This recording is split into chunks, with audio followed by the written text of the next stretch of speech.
Welcome back, everyone, to another episode of Tabletopped. Now, for the last few episodes, we've been talking about how to carefully plan out and create settings for your campaigns, but we haven't really touched upon improv in campaigns at all. So, today, I had my friend Mac come over and talk to me about it.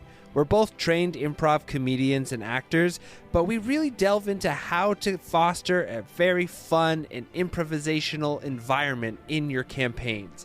I think this episode was really valuable and just so much fun to record, and I hope you enjoy it as well.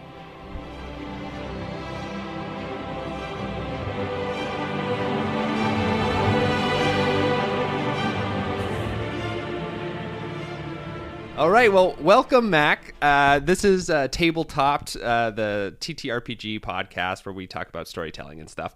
And I'm really excited to have you on because unlike most of the DMs that have been on so far, you and I have like a very similar background as actors and improvisers, and I think that like informs greatly our ability to be in and run campaigns. I just want to talk to you about improv as a storytelling technique. So thanks for coming on. Oh, thanks for having me. I'm excited to talk about this. You know, I'm finally making my podcast debut, even though I'm the theater person and my girlfriend isn't, and she's already been on one, so take that. Listen.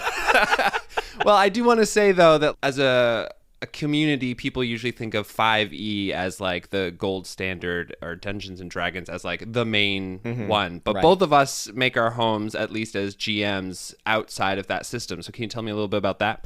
Yeah, sure. So, I mean, because we've talked about this a little bit, but we both run Powered by the Apocalypse games. Because you've run...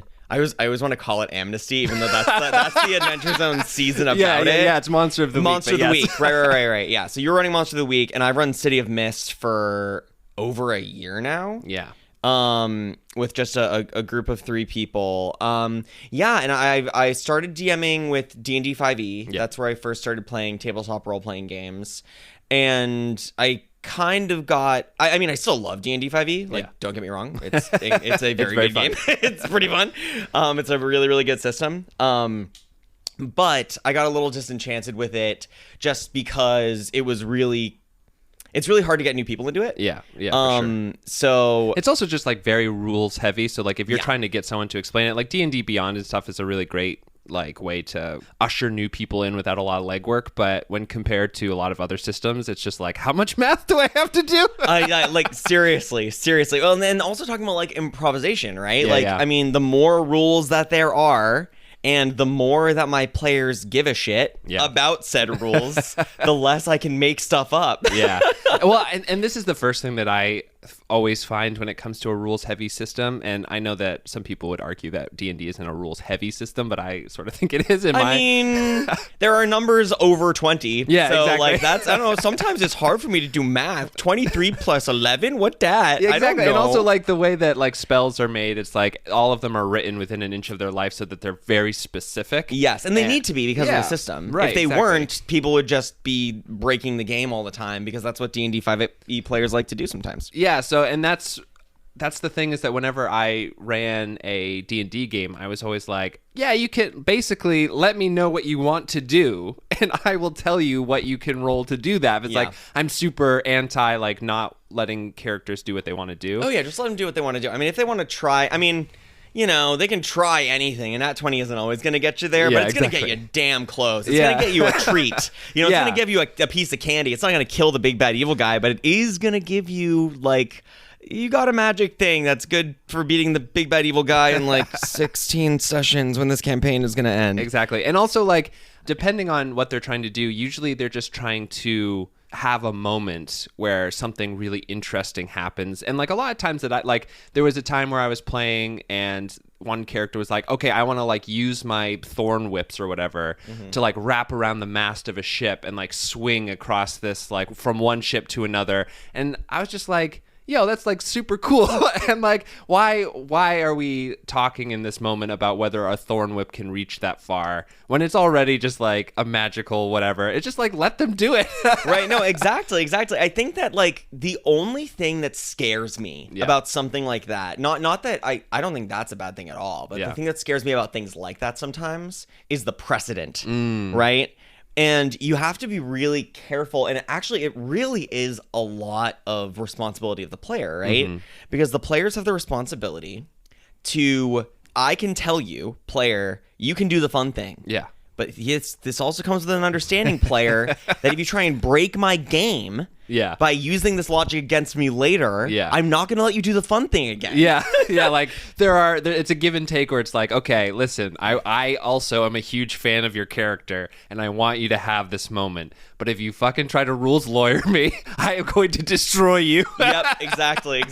If you're like, well, you let me thorn whip from the mast of the ship to swing to the other place, so why can't I thorn whip and pull down this platform that has all of these like dilettantes at a party on it? It's like, well, they're different things, bud, and they're different checks, and and it's just like, and I think because D&D 5e does have such specific rules, it sometimes can attract very specific people. Right? Like a wargaming type. Wargaming types, exactly. And there's a place for that. Yeah, I mean, don't get me wrong. I love me some miniatures games. Yeah.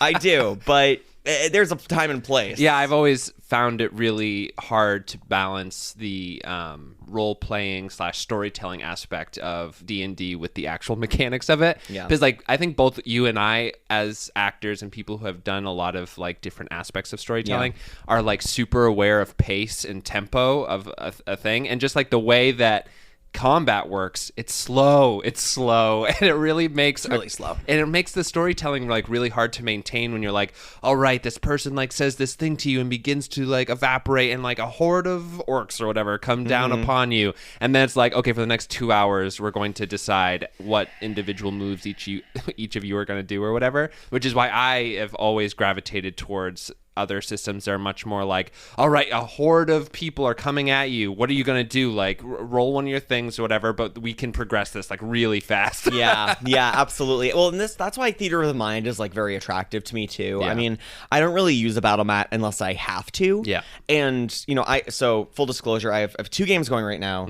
The first game is a D&D 5e campaign. It was the first one I ever DM'd, and it's for all my friends who are also in my improv group. Yeah. Right? So they're all improvisers, and they were all learning the game for the first time, so we never used a battle mat. But the battle mat came out because they were like, I can't hold all of these guys in my head at the same time. And once they hit around 5th level, I had to throw so many guys at them to even make it any kind of challenge, because you get so broken as you get higher up in 5e. Yeah, once you get past like level 10, really. Yeah, so like the only time that I use a battle map really is like a physical representation of the things that we can't hold in our head. Yeah. Right. And it does help with the question asking, right? Yeah. Right. So there is a time and place for a battle map. But usually I try not to use one just because you can get a little bit more descriptive with it. And really at the end of the day, it's like, man, like, I don't know out there, people, if you have players that really like combat, but I don't. Yeah. And it takes so long. It really does. Every single person's turn just takes so long, especially spellcasters. Like, and God bless them, they got to look up every spell. Yeah, exactly. They can't like describe what they want to do in the chat or whatever, and like it's like a slow process. Right. Like I play a rogue in the main D&D campaign I've been playing for a while, and it's kind of nice because all of the things I want to do are outside of combat, and I can use my skills in those ways to really, fuck with the story and like be interesting and do all that kind of stuff. But in combat, I'm like, I stab, I try to jump on the thing, and then that's my turn. Yep. So it's like a very fast. And then it goes to the bard or the sorcerer, and like the sorcerers have like a whole extra resource. Like, man, I'm going to spend a key point to start juggling this, like stun juggle this foe, and like I'm going to do this and this and this. Yeah, for monks and all that. Yeah. Kind of oh my god, and God forbid someone's like multi-class like monk sorcerer or something. But and it's like I can't blame somebody for not knowing their character that well, right? Because it's just like it wasn't written by them, it wasn't created by them. And that's what I think that like Powered by the Apocalypse games really allow as far as like improvisation and creating on the fly. It gives you the ability to be like, I've never done this before. Like, as a player, to be like, I've never done this before. This is not something that I've ever described that my character can do. Can I do that? Yeah. And usually as the DM, I'm like thinking to myself, why not? Right? Yeah, well, I mean, those systems in particular have such a breadth of possibility in each of their like core moves, which is, it's like, because each of them are like act under pressure, and that applies to any time you have to make like a snap decision, or like there is a moment of stress or whatever, you can roll that to try to do anything. Yeah, anything. Which is, you know, a really great broad way to allow a storytelling thing going on. But like going back to something you said before, which I thought was really important, is that like one of the core rules of improv is to say yes to each other and to like agree upon stuff. And I think that goes both ways, in that the DM has to say yes to what the player is interested in doing, but also that the players have to say yes to the situation that the DM is creating. So like you said, if you're at a party and you're like, I want to like, you know, rope the supports of this platform and pull down like party guests and like kill everyone or whatever, then you as a GM can be like, yeah, do you understand what sort of situation we're kind of creating here, the atmosphere and the mood? Like, maybe you should talk to people first. Right. I mean, yeah, I mean, like, there's something to be said. I mean, that, first of all, is just, it's a wacko player. Yeah, it's just like... in that situation, that player is like, oh boy, maybe, you know, I should not play with this person. Yeah, we should have a talk. Yeah, we should really have a talk afterwards and, like, check in. But, you know, and it's like, I do tend to build things into my games that... Don't keep players on the rails, because, you know, I mean, that's such a negative term, really, keeping people on the rails, but that create a structure of a world that really exists, right? So it's like, you know, if the players like are gonna say like, no, I don't want to do this thing, I'll say, okay, that's fine. Like, then I haven't created enough stakes for you to want to do it. Right. Yeah. If I put a plot hook in front of my players and they just don't take it at all, usually what I'll do is I'll say, okay, I'm going to hold on to that plot hook for later. If they don't do anything about it in a certain amount of time, something is going to happen. That's going to affect the world.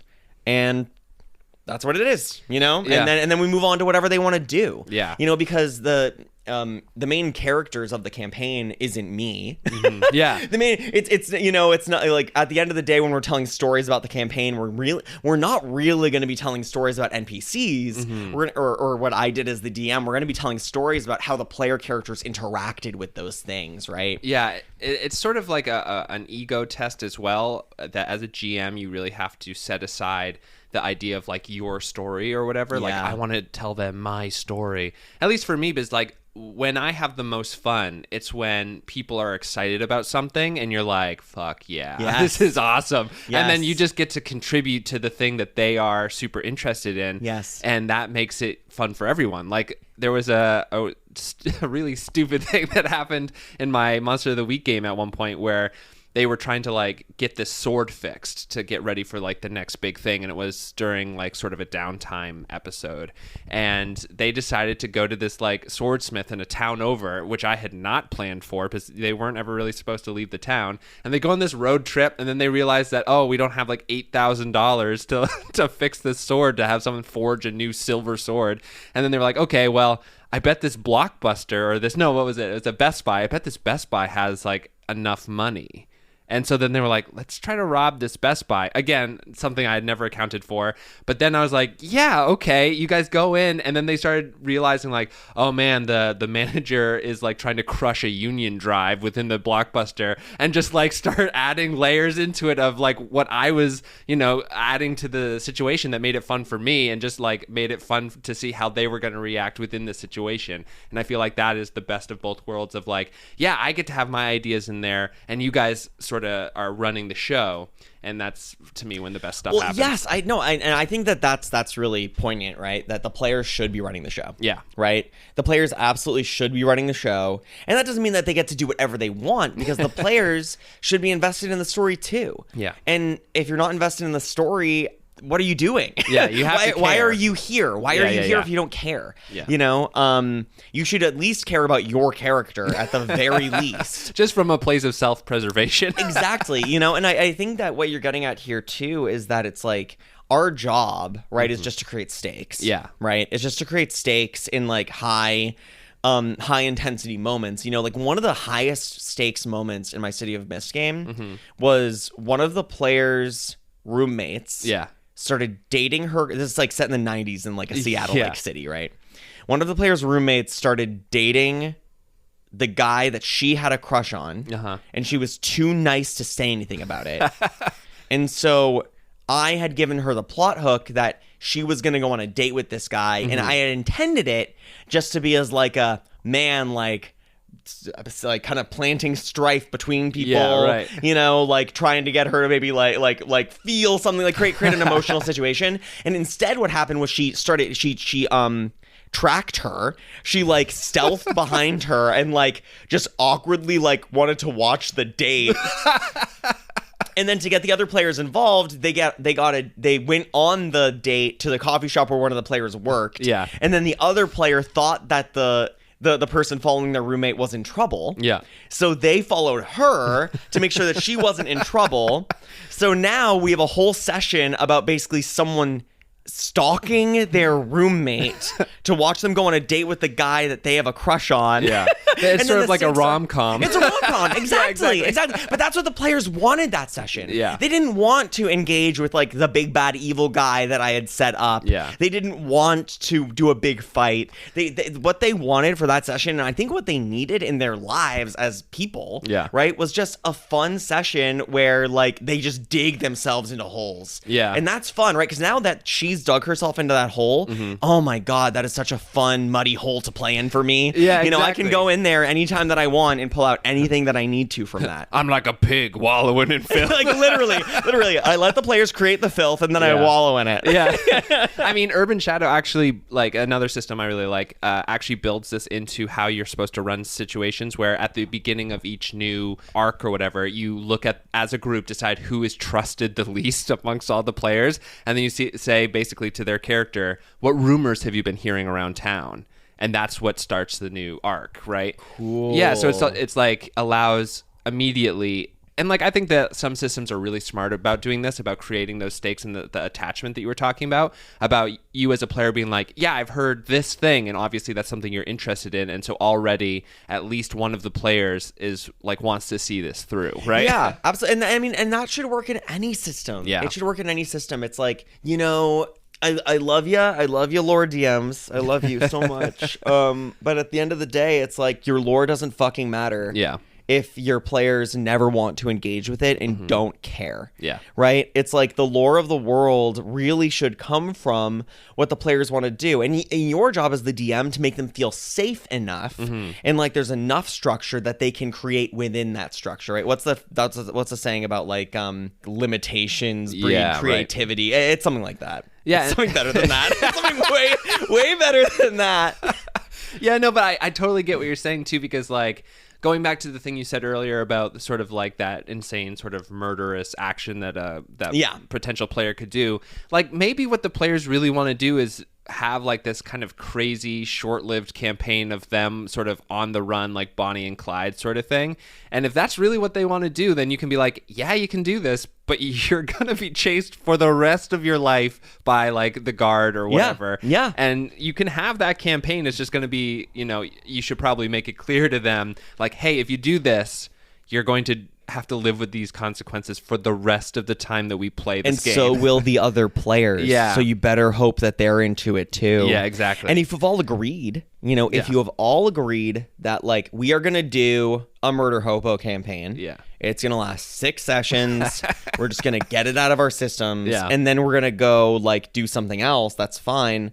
But, you know, then also like Murder Hobo campaigns can turn into real stories if people care enough. Well, that's the thing, is that like a lot of times what actually gives people real, I think, catharsis within these games, like the things that I really love to see, and like at the end of one of my campaigns, like people felt it. They felt the story arc that these characters had gone on, and like one had started out as like a super selfish, erratic sort of like young sorcerer who became like aware of the effect her powers could have on other people, and by the end, even though like some of her memories had gone and she didn't quite remember some of the like crazy things that she had experienced, she had become sort of like a community minded person who is trying to do the best for those around her. And that's like a huge moment of character growth. And like to leave it on that of like, wow, this person has gone from someone who's just like desperately trying to find an identity and a purpose to like someone who is just honestly trying to do the best that she can for her community and the people around her.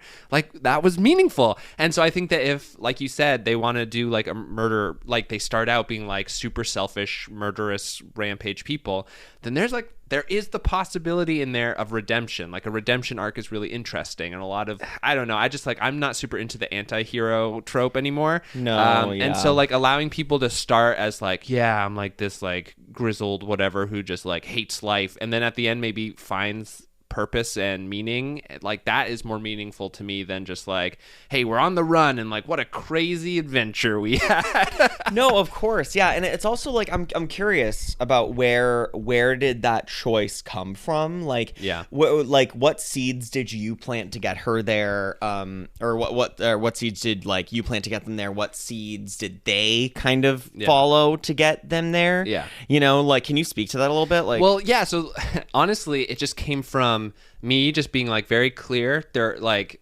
when stuff happened and when roles went bad, there were consequences, and the consequences didn't feel good. And so like, just like when you actually do something bad in life and get caught or whatever, that has like some effect on you and it changes you a little bit. So like she started out super erratic, like stealing and like using powers to get what she wanted, but then slowly throughout the game, as you know, she had to like put stuff on the line to like help the people that she liked, and relationships developed, then it didn't feel fun anymore to risk people's like NPCs or other player characters' safety and well-being for like this weird little thing that she wanted or a joke or whatever it is. And like when things went bad, I wouldn't punish the player, but I would punish the character. Yeah, no, well, I mean, that's how life works sometimes, right? It's so interesting hearing about this, because I have a player character that's similar, but opposite, right? Really? Because her whole thing, right, is that she's like, this is the same one that was stalking her roommate, but she's like the nicest person in the world, is basically like the character prompt, right? The nicest person in the world, so self-sacrificing to the point of like self-harm in a certain way, right? And that's her major flaw, right? Her major flaw is that she's willing to sacrifice anything for her friends, which is not a sustainable way to live. It's not a good way to live. So then my job now as the DM is not to punish her for doing good things, but to make it clear that the repercussions of her always taking everything onto herself are not going to play out in the way that maybe she wants them to. Yeah, and when I hear that, a good way to think like that, I kind of think about that sometimes is like, what is the inverse of this character? And like, it kind of sounds like what that person, if they are staying on that road, then it kind of seems like what you might want to offer as like prompts or whatever is like, hey, maybe your character like deep down kind of feels stifled by this, because that limits your choices huge amount. She built it into herself. Anyone that's not familiar with City of Mist, every player character has like a thing living inside of them that is like, they're called rifts, the player characters, and they're basically aspects of like a legend or pop culture. It could be anything really, but hers is the siren, right? And so it's like the nicest person in the world is also an incredibly powerful telepath and has this thing living in her head that is constantly telling her to hurt people. Right? And to like do whatever she wants. You know? And so it's like her, and she has a relationship with it that's actually a very healthy one. But it's like she built that into her own character, right? The ability to go into a little bit more selfish place, which actually, guess what, people? Sometimes it's good to be selfish. Sometimes you need to. Sometimes you need to survive. But also like what that says to me is that dichotomy between it is somebody who is like so scared of their own agency that they are completely like giving it up to like the societal like niceness of doing the self-sacrificial thing. Yeah, that feels like it could have. Because really, at the end of the campaign, what you want is for people to feel like they've become more human, or they've become more of like a fully fledged, grown-up person. They've grown. Yeah, growth. I mean, right? And that's hard to find. It's really hard to find. And especially for a character who is kind of the ideal person. You know, like what you think of when you think of like, you know, it's like her, like the character's name is Lana, and it's like everyone that ever meets her, like, becomes her friend. Yeah. Like everyone loves her. Yeah. But at the same time, everyone also now expects her Yeah. to be the one to sacrifice herself. And that's an interesting thing for your other characters to play with too, of am I this person's friend because I like who they are or because I consistently get something out of them? You know what I mean? Like she's sort of like providing a service. Yeah. And like maybe not even players, but NPCs and all that kind of stuff. Like you can, and this is going back to the other thing is like being a fan of your characters. It's like, yeah, that's like super cool. And I love what you're investigating here. Let me help you investigate it by continuously putting shit to test this like weird relationship you have with the world. Yeah. And like throughout, you know, and maybe like it becomes a cautionary tale of she's not able to make the change and something bad happens, you know, and that kind of stuff is also, depending on your players, can be really satisfying for them too. Well, and also, I mean, yeah, and she's definitely grown the most. And like this, I mean, God, like this, you know, big shout out to this player who plays Lana, because a lot of my hooks come from her. Yeah. Because the players in this game, like they very early on pretty much decided like we are in the driver's seat. Yeah. Which is exactly what I want. You know, like what I want is for the players to like, this is going back to the improv thing, right? Like I want the players to give me like a prompt, right? Like an audience suggestion. Yeah. You know, I want that to come from the players, and then I want to play with them about what they think is cool, right? So we had this whole storyline where it became clear that people were basically getting like, there was a community only for people with abilities under the city. Yeah. And when people lost their powers, they got kicked out of the community. Because there's a mechanic in the game where you can lose your powers and forget everything about your magical life. And she said, as a player, like, wow, there must be like a lot of homeless people in the city, right? That like used to live here. If they don't remember anything, like they don't have a place to go, like where would they end up? And I was like, yes, fucked up. There must be. Yeah. What a great plot hook that I didn't even think of. Yeah, because a lot of the times your players are going to give you something that's like perfect, but you just hadn't thought of it. Yeah, exactly. And they love to, I mean, great players too, they love to guess about mysteries and things. And oh my God, I never write solutions to mysteries. No, never. This is something we have in common and we've actually talked about before, but I think it's worth talking about here, right? Is that when you have a puzzle or a mystery, guess what, folks? Don't make a solution. Don't do it, because the players are gonna find one, and especially in D&D. Yeah. Oh my God, because it's like, yep, you tried everything. Oh, okay, you finally put on the ring after 2 hours. Feeling. I know that there was only one right solution and you didn't get it right, even though your character is like a 20 in intelligence. It's like, come on, just like say like, how do you think it works? Yeah. You rolled a 22 on your investigation check. What do you do? Well, I'm feeling around the walls. You press the walls, and the one of the stones goes back. It's a secret passageway. You did it. Like, you did that. Yeah, something to make for every GM out there. Something that I just really want to say as a player is that it never feels good to solve a mystery that only had one solution and it just takes forever. And at the end, you're like, oh, that was the answer? Okay, whatever. But if you let them feel like a genius for guessing and like it pays off in a really cool way, then, and it can still get to where you wanted it to go, like the passageway that was in the fireplace that they had to like walk through fire, there was an illusion. If they do the thing where they push the wall and it opens, it can still go to the same place. Right. Exactly. And it's like you can, what you can do is you can really reward creativity, right? Because man, it feels good to have your creativity rewarded when you're like just starting out at this stuff. Like it really, really does. Like I had set up at one point that one of the NPCs has an ability. He's the Rift of Mario, right? And so one of his abilities is if he ever gets lost, he just keeps going right. Yeah. And if he goes right enough, he'll get to where he wants to go. Yeah.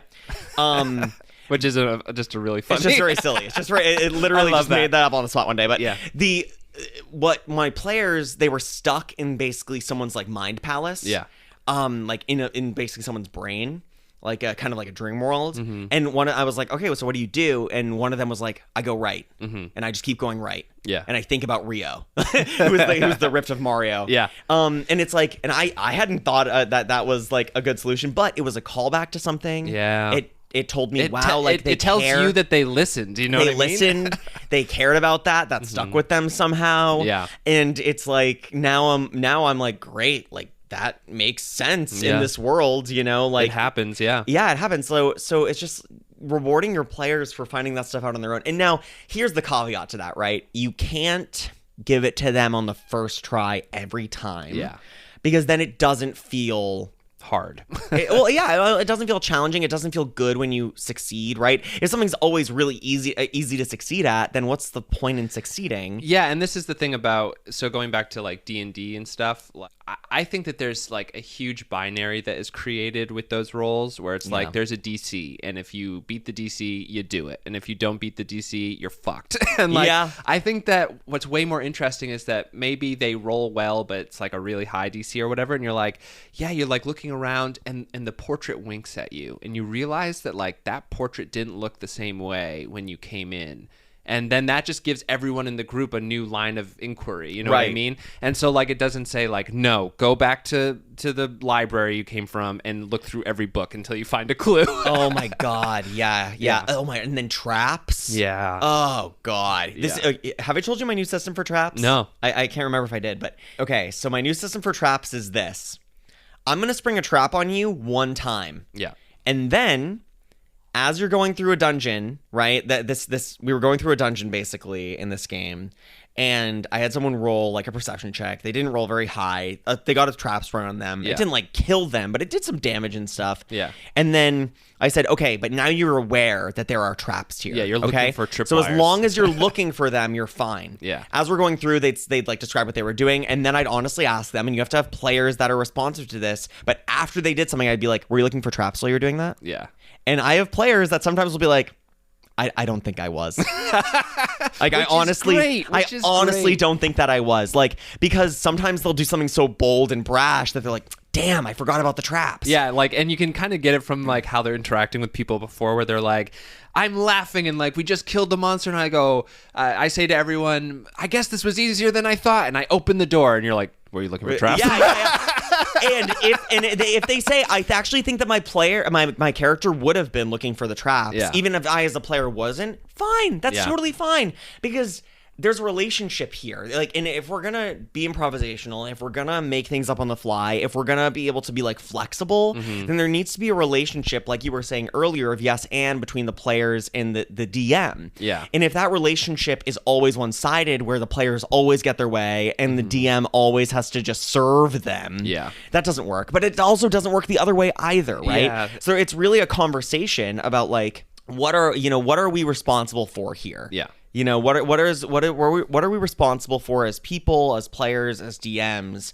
And really what we're responsible for is this relationship, right? This relationship that we can't let fall at ever. Yeah, and this is the thing that I have never understood about some DMs when they're like, if you fuck up, I'm going to fucking kill your character, which I always do. Like, I only ever like threaten to kill or like say like this could have huge consequences if the character is making a choice that feels like they are aware of those consequences, and it's like they're still going to make the choice. Like, I had a character who, like, there was a reality like collapsing, but somebody had to stay behind and try to like do part of the collapsing bit so that it was like made sure that it was severed from reality. No one would ever be able to go back to that reality. It was like done, and it was a really bad place to stay. And I had expected them to be like, okay, this new NPC, which was like a version of an NPC they like in their reality, you're gonna have to stay behind and we're gonna go. And like and that's just sort of where I thought I was gonna go in my head. But one of the characters was like, I'm not gonna make him stay here because he has like PTSD and he's like already fucked up, and he's like trying to do his best for the world and he failed, and like the world is fucked up, and so he's like, I'm not gonna make him stay here. I stay behind, and what I'm gonna try to do is I'm gonna try to like flip the switch to like make this thing happen, and then use one of my abilities, which canonically has always failed. Like, that character had never pulled it off quite right, to teleport to the rift and go through before it closed. And I was like, okay, I just want you to know that if you don't roll good on this, that you're done. Yeah. And like he was like, okay, I'm going to give it a shot. And I was like, this is the fucking best. Because The stakes, man. It's all about the stakes. It's all about the stakes being so high. And in those moments, I always tell my players, it's like, I don't want to kill you. Yeah. But I will. Yeah, exactly. And they need to know, and like you as a DM and the players have to all have an understanding that if we don't treat this thing with a certain amount of respect, with a certain amount of reverence, right? This moment of us sharing and creating the story together, like if you just do whatever you want, this is a real world and there will be real consequences. Yeah. There will be. And it's like, you know, in those big moments where the players understand, like, yeah, if I die here, it's satisfying. It is. It's actually satisfying. It makes sense. Which is a huge thing I hate about D&D too, because the thing about character death in D&D is, one, it can be mitigated in 100 ways. And then two, most of the ways people die in D&D are in combat.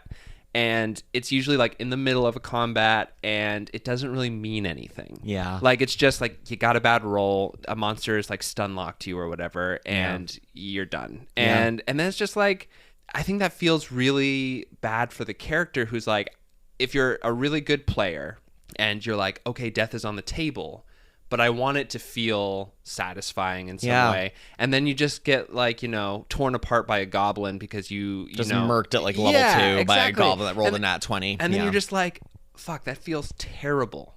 And so the way that I always think about player death is like, I'm not like, I want you guys to trust me that you can make big choices and I'm not gonna kill you for them. Oh yeah.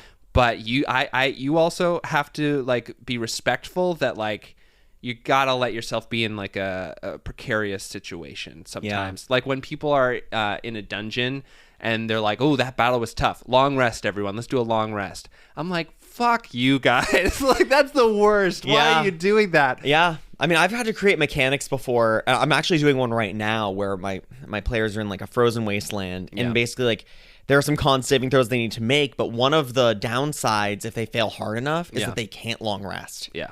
Like that night, you know, and it's like it's really, really hard to create stakes for D&D characters, especially once you get up into like level 10. Yeah, and that's only halfway. I'm right now in a level 18 campaign. Oh God! And it's like I feel so bad for the DM because every huge monster that he throws at us, it's just like, okay, either it's dead in one turn, or it goes on for 2 hours, and at the end of it, like some people are beaten up, but like other people have not even been touched, and it's kind of fine. How many players? 7. No. Yeah, there's a lot of people in that campaign. There's like nothing that's been a real threat except this last one. He basically had to play this monster that he had created, which had like some insta-kill effects. Yeah, you have to. And he min-maxed how he played as well. So it was not sort of like, yeah, this like crazy spider thing is running around like being a monster. It was like specifically targeting the things that could create like debuffs on it. And like then it would go after healers and stuff like that. And then it becomes like much more of a war gamey type thing. Exactly. Exactly. So it's like, it's tough. I get that, but yeah, I feel like, they have to be narrative, right? Mm-hmm. They have to be narrative, and it's this weird line that we walk as DMs, right, where you have to have that understanding, or else there's no point to combat. Yeah. You know, like I always say to my players, I'm like, if the combat isn't potentially lethal, there was no point in having it. Yeah. Because unless there's actually like stakes to it where something bad could happen, either it has to be lethal for the players or there has to be something big riding on it that's happening during the combat. I don't think as like a time sink a little bit. Yeah, exactly. I don't think that the combat has been like the point of any of my combats for like months. Yeah, I think that's really smart to attach like an objective to combat as well, because then it becomes varied. It becomes a little bit more interesting. People who like to wargame can really focus on fighting a monster, but then you've diverted attention so that like in my case, I would be going off trying to complete an objective that everyone else maybe would be focused on, just like, you know, stalling this thing. That feels a little bit better to me because it allows all your players to do different things. Exactly, especially when you have 7 players. Yeah, I mean, that's my God, a ton. I have 4 right now, and like that's it's a really good number. But it's like even still, you know, like they were fighting like a white dragon or something, and basically like how it worked was the white dragon was wearing like some sort of necklace, and then like as they dealt more damage to it, the necklace got a lower DC to be pulled off or destroyed. And the necklace was really the point of the whole thing, right?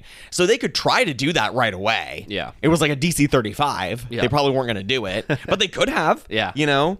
And just understanding that, like, oh, like, there are ways to make this faster.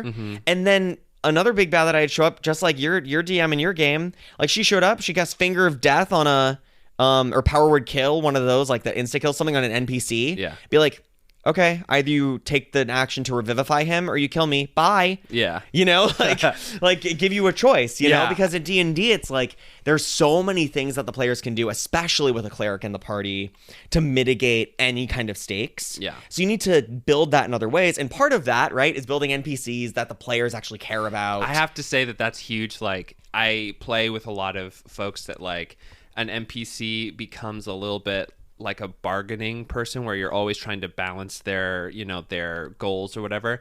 At least have one NPC that is just like a fan of the players too. Yeah. Who's like, you guys are fucking great. Like, I love you guys. Yeah. Like, come on in, and like treats them well and nice. It's just like, you know, a net good positive force in their lives. Yeah. Because then you can use that NPC forever to threaten them. Yes. Well, and you also, like, I mean, one of the benefits of playing the City of Mist game in you know, our world basically in the 90s is that people have roommates. Yes. And they have aunts and brothers. Classic superhero and friends. problem. No, literally, yes, they have superhero problems. Yeah. And then it's really easy to create stakes where it's like, yeah, like, if you don't do what this big bad person wants to do, like, they can't hurt you. Yeah. But they can hurt the people that you love, and they probably will. Yeah. You know? And it's like, oh shit, because this Lana character, right? It's like all the time she's like, well, I don't care what happens to me. Yeah. You know, as long as, like, my friends stay safe, I don't care what happens to me. And I'm like, I don't think it's about what's going to happen to you. Yeah, exactly. Because it's like, if you're a big bad or whatever who's trying to at any cost get to your goal, like, you're gonna know this stuff, and you're not gonna be like, all right, I have to do this much damage to this person so that I can do whatever. Yes. It's like, I'm just gonna fucking go over here and I'm gonna put someone in the hospital so that they feel like they have to be there or whatever. I think that's a great point, that like combat isn't always how you can threaten characters. Right, exactly. No, and I think that doing the yes and of, like, whatever the player characters want as far as, like, their relationships with people in the world, build those things up. Yeah. You know, like, and be ready to throw away NPCs. Yes. Be ready to throw away NPCs and be ready to make, like, you know, well, like, it's the classic thing, right? It's like, I am Sir whatever, I've been sent to go on a quest with you. The player's like, fuck this guy. Yeah. And then his squire's name is like Schkeeble McBeebleson, and he was just there to get killed by a fucking, like, enemy in the first encounter, and they love Schkeeble. Yeah. They take Schkeeble with them. He's now their squire. Yeah. You know, and you can threaten Schkeeble forever. Yeah. Okay, great. Schkeeble is the best character of all time now. It's just like, you know, I mean, there are tons of, like, D&D campaigns that are in popular media where like characters like this exist, right? Yeah. Where it's like, if the players adopt an NPC, that NPC is now so important. Yeah. Like, go where the players are interested. Go where they want to go. Yeah. And like, also, if you're just like, this, like, I don't like this because it's just they laugh at this person or whatever, then be like, okay, this is a starting point where this character, his fucking name makes them laugh. Then make them care about him because they already have a positive association, and then you can do something else with him. Yeah. And like, you had to slow build. Like, I had a character in my Monster of the Week campaign where he was just like a stupid reporter that would like run around, and they would continually meet with this guy like in different mysteries, and he would be kind of like part of the thing.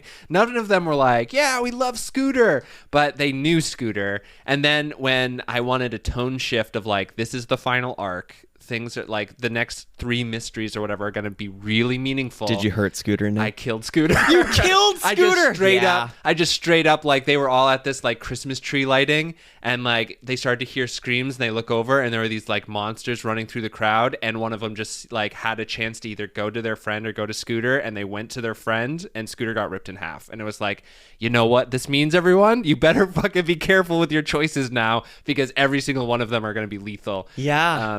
Well, because especially at the end of a campaign, it's so nice. You can really make high stakes choices. And it's like, there's also this whole thing of, in my City of Mist campaign, it's a very low lethality campaign. Yes. Because of this Lana character, she's like, nobody dies. Yeah. Nobody dies. Yeah. If anyone's going to die, it's going to be me, you know? And I don't want her to die. So it's just like, that's the vibe, right? You have to also get the vibe of your players.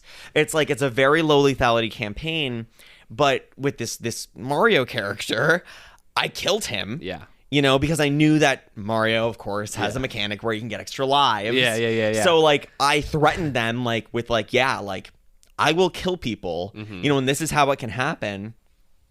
But they also, understand that it's, like, it's not always under their control either. Yeah. Like, sometimes just bad things happen to good people. Yeah. And, like, that creates stakes in itself. And if it's more interesting for the story for Scooter to be dead, Scooter dies. Yeah, and, like, I really have to encourage players, going in the spirit of improv again. If a DM makes a story choice like that, do not just spend your entire next few sessions of a campaign trying to undo a choice. It is the most boring thing a storyteller can do. Yeah, and in D&D that's so fucking easy. It's like, we're gonna go find a shaman to cast reincarnate or something like that, whatever it is on this guy. It's like, okay, I mean, if that you want that to be the adventure now, fine, you know, like, we can do that, we can make that happen for you.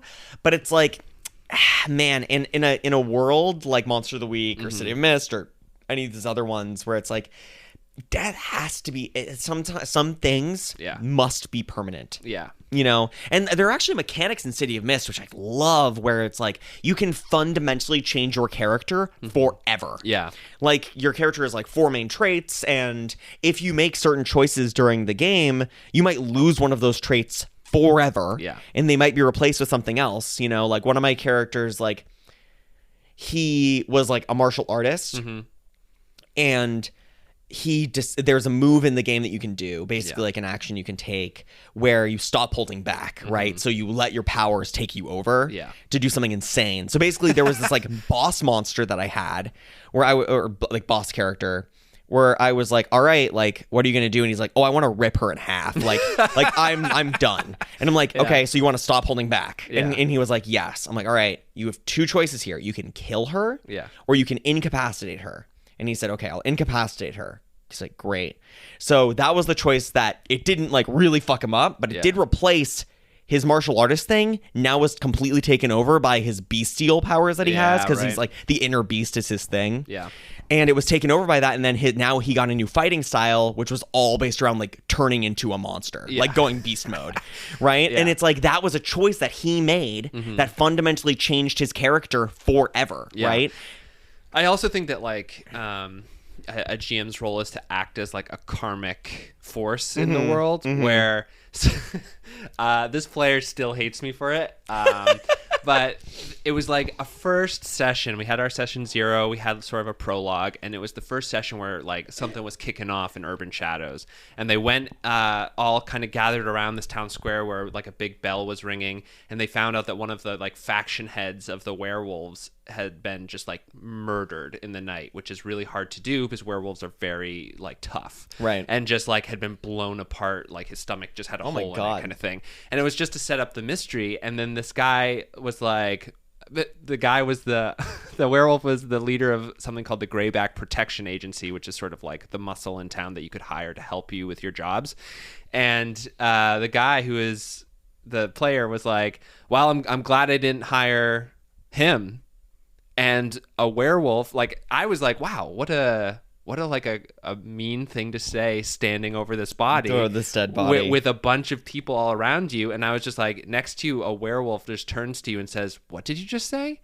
And he was like, oh, I just said, I'm glad I didn't hire him, because obviously his services wouldn't be very effective. And then the werewolf just grabbed him and essentially threw him through a wall. like because this is like a real person, and like people love really him. care about. Yeah. And that's like if you were standing over the dead body of a community leader, and you were like, good riddance. Like someone would hurt you. Yeah. And so I was, and like he still was like, that was like fucked up. It was just like an offhand comment. And I was like, okay, but but it has led to a thing where now all of the werewolves are pretty much like, we don't like this guy, and every time he has to like be in their presence, he's sort of like, I don't like you guys either, and it's led to like a real dynamic in the game, which is interesting.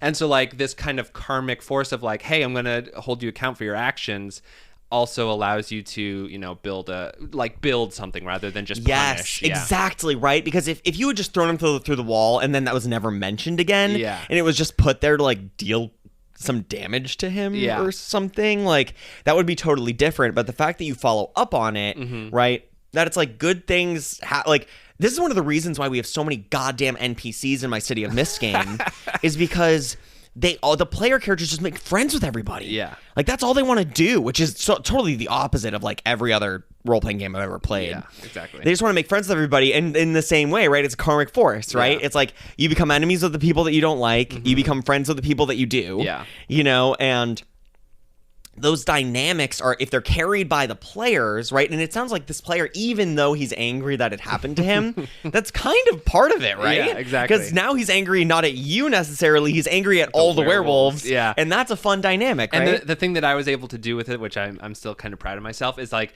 the werewolf just didn't throw him through this bar wall window or whatever. The werewolf like climbed through after him and broke a leg off a table and was just about to cave his head in. And the guy was like, okay, because he kept trying to do stuff and he kept failing with his rolls. And he's like, okay, listen, I'll help solve the murder if you just like back off. What a hook. And the guy was like, all right, like you owe us. Yeah. Which is like a lot of fun for me. Even, and like that person is like resentful of that debt, but still has it. You know what I mean? So. Right. Yeah. Oh my God. That is so fun. That is so fun. All right. So I think that we've kind of covered a lot of ground here. Oh so my God, yeah. just to like close it up, what are like some just tips, tricks, things that you really hope that either players or GMs carry with them if they're trying to get more into like an improvising campaign? What are the main tenets that you would stand by? Yeah, the first thing that I'll say, so I'll start with D&D, right? Because I feel like that's its own monster. Yeah.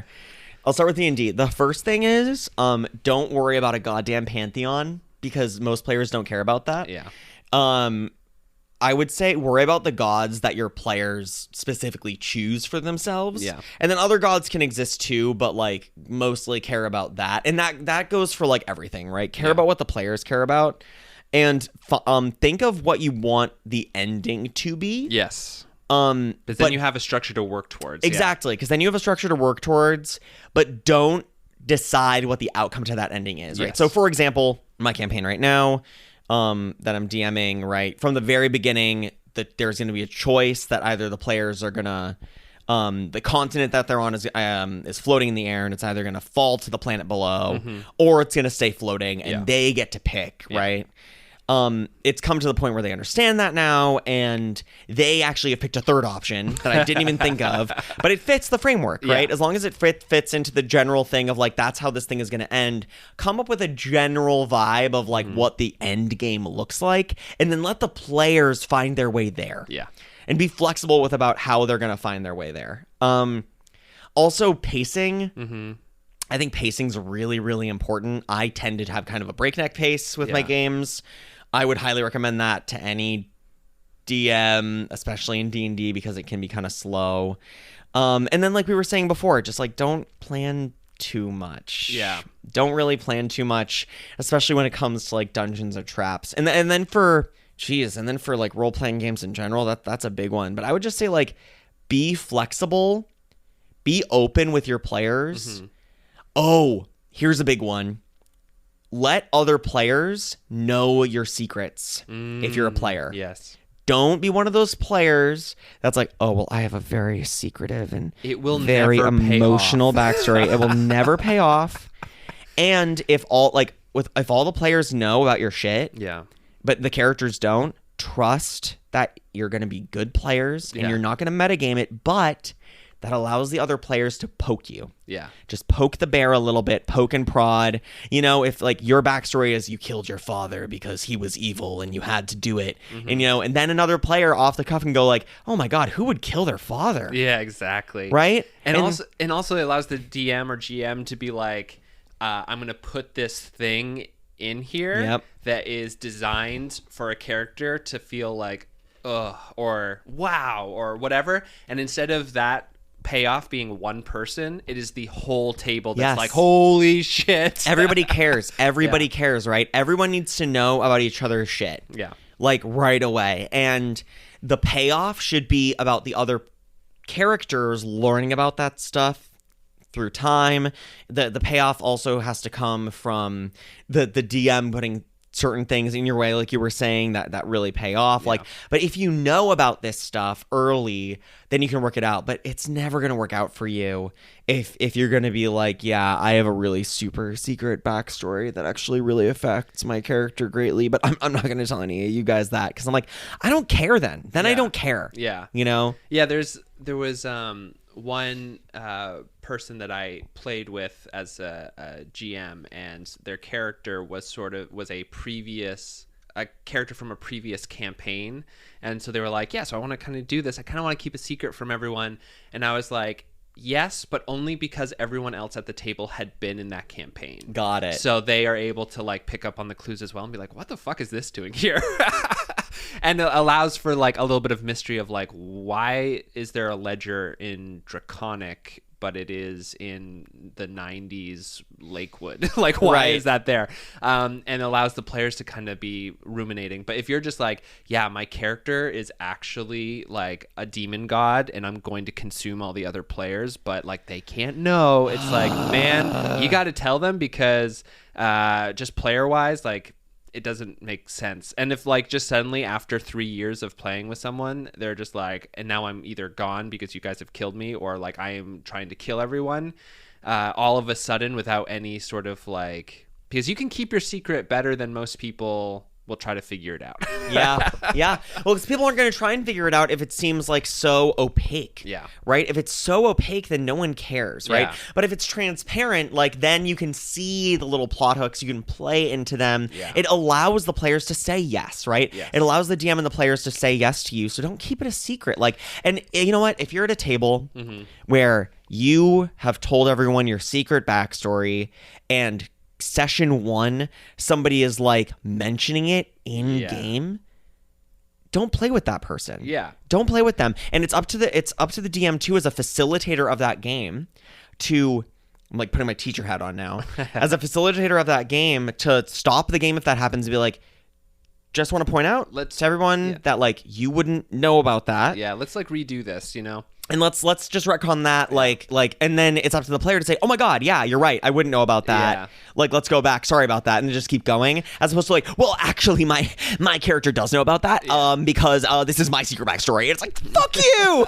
Yeah, and like one thing that I really like to do is say, especially to your person who's running the table, but also to your friends, like, I have a character that at this point, 3 or 4 years into this campaign, is basically the only person left from the original group that he started adventuring with. Everyone else had kind of traded out characters just because they wanted to play something different or whatever. But it made it kind of hard to care about anything because everyone was gone. And this person's arc, my character's arc, was all about like learning to be less self-centered and like actually care about the people around him. And there was one person left that was there. And like that is like me saying to everyone, like, I don't know any of you kind of thing, has allowed me to have like really cool moments of like me and this one like character who's like a snake man who doesn't understand like mammal like emotions or whatever. I was able to like sit down with them, and like Bill was able to be like, yeah, I just like, I'm really sad because everyone's gone. And then this character was like, yeah, you know, I can kind of understand that, because feeling like an outsider, like I have also been there, and it led to a really great character moment. And like it was because that other player kind of knew what my character was going through, and could like read into things a bit more. They could play into it, as opposed to be, you know. And again, like it was that player's responsibility in that moment. Isn't it so much more satisfying? We didn't even talk about this. This is a huge thing for me. Oh my God, there's so many things. This is a huge thing for me, just about like, make the interesting choice. Yes. Don't make the uninteresting choice just because that's what my character would do. Fuck off, right? Yeah, also, it was that player's responsibility as the snake man to, in that moment, say, am I gonna say like, I don't understand human emotions, fuck you, Bill?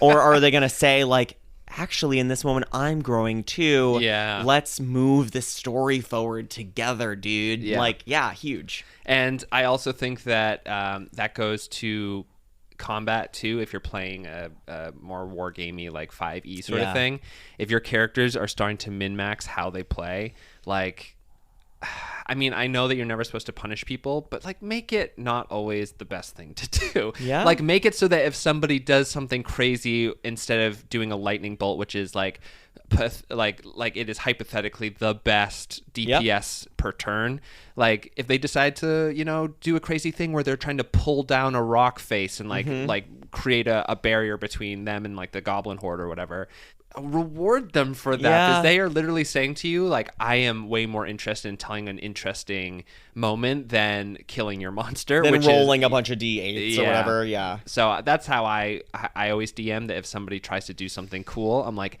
absolutely. And even if you roll badly, I'm not going to punish you. Like, I'm going to progress the story in a cool way that you have set up.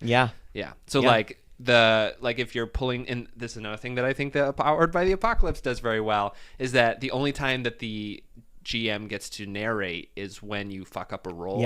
And it's not to be like, and the monster stabs you and you die. It's more like, the monster that was like 10 feet away is now on top of you, and it rears back and its mouth opens and you see sort of like venomous bile coming up. What do? And you give them another moment of like, holy shit, I made a really bad choice, or like the choice did not pay out the way I wanted it to. And I think that that's just way more fun. It's way more fun.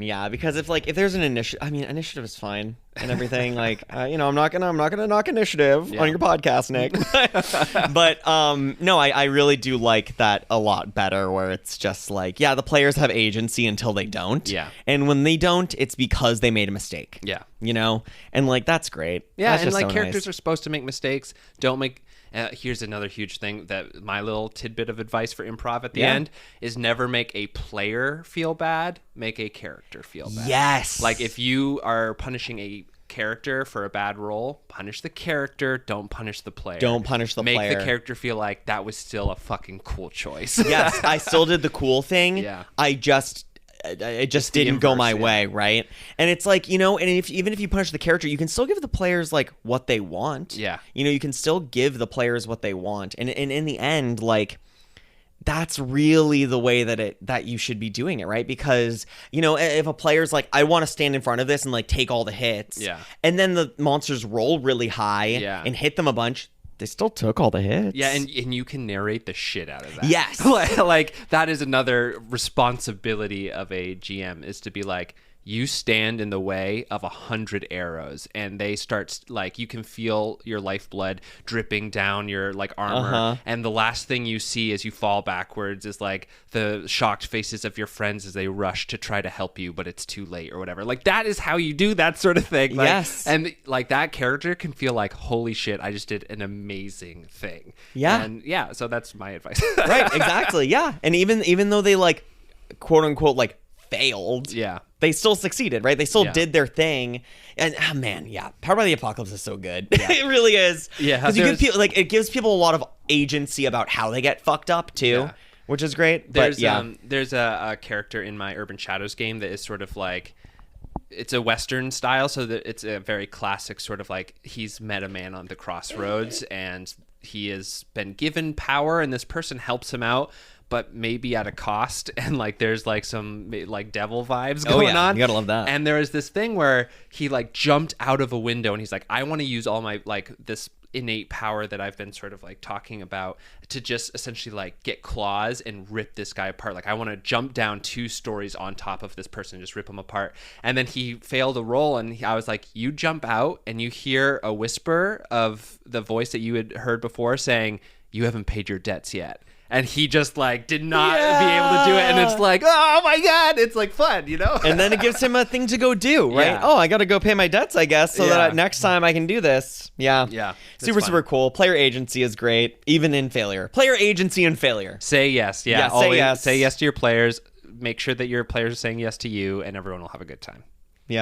Well, thanks so much, Mac. This is fun. Oh, this is really fun. I could talk for hours more. I hope to come back soon. Yeah, we'll have you on again.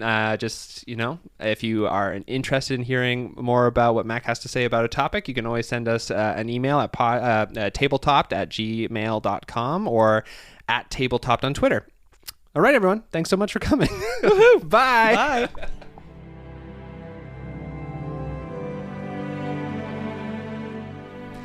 Hey everyone, thank you so much for listening to this episode. I hope you enjoyed it as much as I did. Mac will be back, I'm sure. We can talk for hours and hours about this stuff. If you want to talk to us about what you want to see in a future episode, please send us an email at tabletoppodcast@gmail.com, or you can always send us a DM at our Twitter handle @tabletopped. As always, thank you so much for listening, and if you have time, rate and subscribe to the podcast wherever you get yours, and we will see you next week for a bonus episode of Tabletopped. See you later.